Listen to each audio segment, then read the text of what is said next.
আমাদের শরীরের প্রতিটা কোষে লুকিয়ে থাকা ছোট একটা কোড ডিএনএ।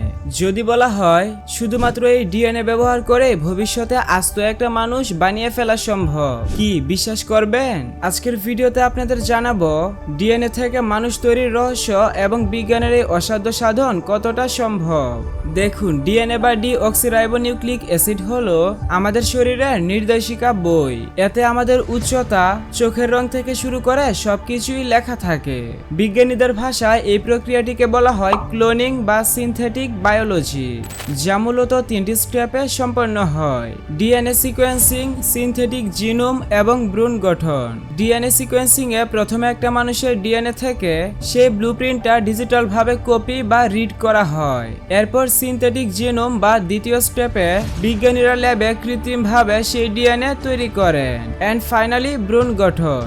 এই পর্যায়ে সেই কৃত্রিম ডিএনএ একটি খালি কোষের ভিতরে বসিয়ে সেটিকে বিভাজিত হতে সাহায্য করা হয়, যা শেষ পর্যন্ত একটি ভ্রূণ বা এমব্রায়োতে পরিণত হয়। তাত্ত্বিকভাবে এটি সম্ভব হলেও বাস্তবে মানুষ তৈরি করা অত্যন্ত জটিল। প্রাণীদের উপর ডলি নামক ভেড়ার ক্লোনিং সফল হলেও মানুষের ক্ষেত্রে এটি নৈতিক, ধর্মীয় এবং আইনগতভাবে কঠোরতার সাথে এটি নিষিদ্ধ করা হয়েছে।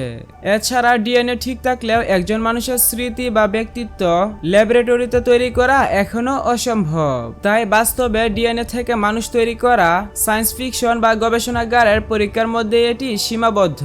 বিজ্ঞান আমাদের কতটুকু নিয়ে যেতে পারে তা সময় বলবে। আপনার কি মনে হয় ভবিষ্যতে ডিএনএ থেকে মানুষ তৈরি করা উচিত, নাকি এটি প্রকৃতির নিয়মের উপর হস্তক্ষেপ?